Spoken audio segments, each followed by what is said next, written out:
আল্লাহর আরশ বহনকারী ফেরেশতারা কত বড়?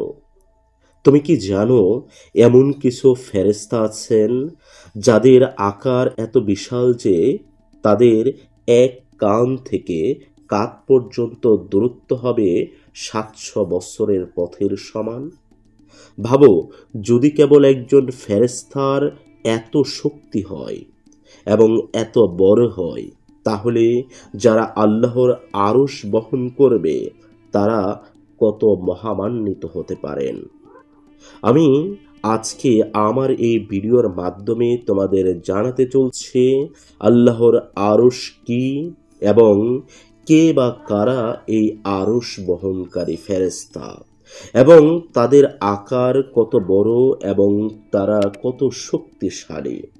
চলো শুরু করা যাক আল্লাহর এই বিস্ময়কর সৃষ্টি রহস্যের যাত্রা।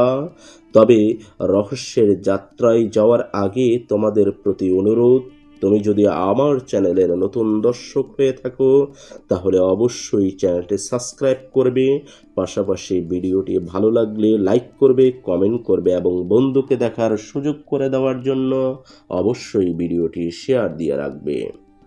আল্লাহর আরশ কি? আরশ শব্দের অর্থ হচ্ছে সিংহাসন।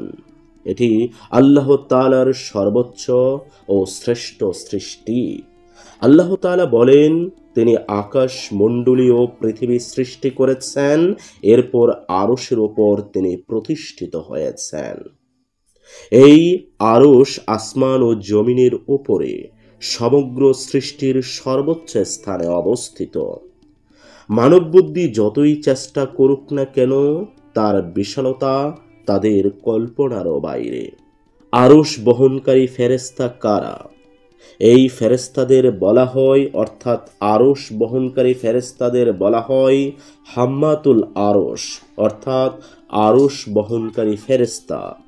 কোরআনে আল্লাহ পাক বলেন, যারা আরশ বহন করছে এবং তার চারপাশে রয়েছে তারা আল্লাহর প্রশংসা সহ তসবিহ পাঠ করে এবং মুমিনদের জন্য ক্ষমা প্রার্থনা করে।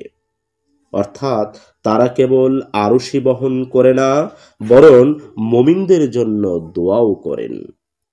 হে আমাদের প্রতিপালক, যারা তোমার পথে চলে তাদের তুমি ক্ষমা করো এবং জাহান্নাম থেকে রক্ষা করো। তাদের সংখ্যা কত হবে? বর্তমানে আল্লাহর আরশ বহন করছেন মাত্র 4 জন ফেরেশতা, কিন্তু কিয়ামতের দিনে এই সংখ্যা বের হবে 8 জন। আল্লাহ বলেন, সেই দিন তোমার প্রতিপালকের আরশ বহন করবে 8 জন ফেরেশতা। সূরা আল হাক্কা আয়াত নং 69 ও 70। তাদের বিশাল আকার সম্পর্কে এখন আমি আপনাদের জানাতে চলছি। রাসূল সাল্লাল্লাহু আলাইহি ওয়াসাল্লাম বলেছেন, আমি অনুমতি চাইলাম আরশ বহনকারী এক ফেরেশতার বর্ণনা দিতে। তার কানের লতি থেকে কাঁধ পর্যন্ত দূরত্ব ৭০০ বছরের পথের সমান। আবু দাউদ হাদিস নং 4727। ভাবা যায়, মানুষের পুরো জীবন পার হয়ে গেলেও এই দূরত্ব শেষ হবে না। এটাই কেবল তার শরীরের অংশের মাপ। পুরো দেহের বিশালতা তো কেমন হতে পারে এটা ভাবা বা কল্পনাই করা যায় না। তাদের মর্যাদা এবং আল্লাহর দায়িত্ব তাদের উপর কি রয়েছে সে সম্পর্কে এখন আমি আপনাদের জানাবো। এই ফেরেশতারা আল্লাহর সবচেয়ে নিকট ও শ্রেষ্ঠ সৃষ্টি। তাদের প্রধান কাজ হচ্ছে আল্লাহর আরশ বহন করা, আরশের চারপাশে তাসবিহ পাঠ করা এবং মুমিনদের জন্য দোয়া করা। তারা আল্লাহর কোনো আদেশ অমান্য করে না, বরং পূর্ণ আনুগত্যের সঙ্গে তার মহিমা ঘোষণা করে।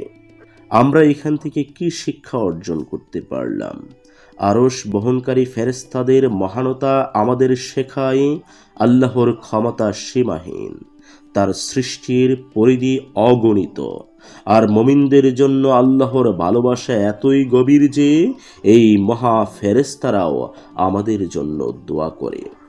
সুতরাং যখন তুমি নামাজে দাঁড়াও বা আল্লাহর তাসবিহ পাঠ করো তখন মনে রেখো সেই মহান ফেরেশতারাও আল্লাহর সামনে তোমার জন্য দোয়া করছে।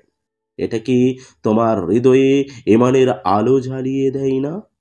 যদি আল্লাহর এই মহান সৃষ্টির কাহিনী তোমার মনে ঈমান জাগায়, তাহলে ভিডিওটিতে লাইক দাও, বন্ধুদের সঙ্গে শেয়ার করো।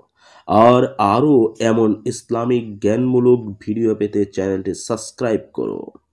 কোরআনের আলোর সঙ্গে থাকো সর্বদা। আল্লাহ হাফেজ।